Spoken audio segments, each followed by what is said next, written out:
Hello ladies and gentlemen, welcome to a top 10 countdown of games released on the Sega Master System. Let's not waste any time, kick things off with number 10 and jump straight into the video. First up, we've got Alex Kidd in Miracle World, Sega's original mascot way before Sonic was even born. He can run, jump, punch, and blast his way through those levels on a bike, helicopter or jet boat. And for some reason, plays rock, paper, scissors with all the bosses. Very charming game, absolute gem, but damn is it hard sometimes. Asterix on the Master System is a very solid platformer. You can play as the fat guy Obelix or the skinny guy Asterix, each with their own abilities and movesets. There is very varied levels, and just the right amount of difficulty that you won't beat this first try, but after a few goes you'll have this one down. Good music and a very nice colourful game. Wonder Boy in Monsterland is based on the arcade machine version. You kill enemies, collect money to buy better armour and weapons, and fight ever more challenging worlds and bosses. Some lovely platform action in this adventure game, and it can get quite tricky at the end. Next we have Wonder Boy 3 The Dragon's Trap, a direct sequel to Wonder Boy in Monsterland. This time the gameplay is non-linear and you can tackle areas in any way you see fit. The same platforming remains with a few new abilities, just watch out for some of the flashing screens on this one with those of you with epilepsy. The next game on our list is Golden Axe. It's a side-scrolling hack and slash game similar to games such as Altered Beast and Streets of Rage. There is an evil entity named Death Adder, and throughout the levels you must defeat the Death Adder's henchmen. If you take too long playing through a level, however, there will be skeletons emerging from the ground trying to stop you.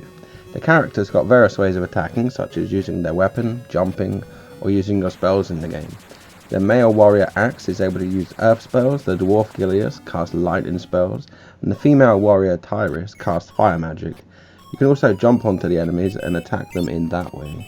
Krusty's Funhouse, a Simpson puzzle game here, with some nice speech in the game. You basically have several levels full of rats, and you can use blocks and other items to make a path for the rats to travel to their death, be it by Bart Simpson or Homer Simpson. Similar to the idea of Lemmings, but much more hands-on feel with this one, since you're in the level yourself, putting things down. Very nice game, many levels to play. This one will keep you busy and your mind active. Lemmings on the Master System. It's been released on many different systems. So basically, you have these little guys coming out of the start. They all drop down and they'll walk forwards to their death unless they hit a wall, and then they'll turn around. And they'll keep walking forwards until they die, and until they hit a wall and turn around, and that'll continue. You can make them build, you can make them climb, you can make them have little umbrellas so that they don't fall down too fast and die. You can make them explode. You can make them dig through the wall, you can make them mine downwards. You can make them do all sorts of things to try and get safely through the level without dying. Brilliant game. So the next game on our list is Mortal Kombat. It runs pretty slow and it has 6 guys to use, each with special moves and fatalities, and there's some different areas to fight in and hidden cheat codes. It is what it is, but for such large sprites on an 8-bit console, it's quite amazing they managed to get a decent version of this running. The next game on our list is Sonic the Hedgehog for the Master System. It runs very well for the 8-bit system, and the soundtrack is iconic. There are various hidden items throughout the levels, such as Chaos Emeralds, Extra Lives, and Immunity Bubbles, and Sparkles, which means you cannot take any damage. Haha. But you can still fall off the screen and die. There are 6 zones to play through, each has 3 acts, and there is 6 emeralds to collect in the game. You can also speedrun this game using various glitches. To get to the special stages in each level, you will need more than 50 rings at the end of each act, and then you'll go to there from the side plate. Streets of Rage on the Master System. Look at this beautiful graphics and sound that you get with this game. Released quite late into the console's life, this really pushed the system with this game.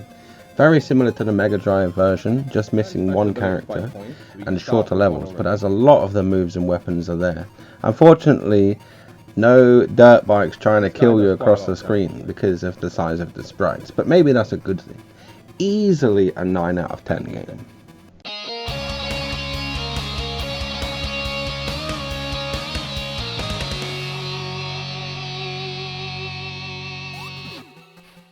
I'll just show you one glitch up here. You can jump into the wall here, and it's a shortcut to get the emerald. And it doesn't always work.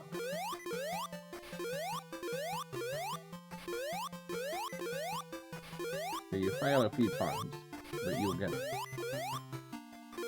You have to hit the spring there. There we go. So I'm inside the wall now, and then I jump, and I go up here. Haha. And then I can go down here and get the emerald.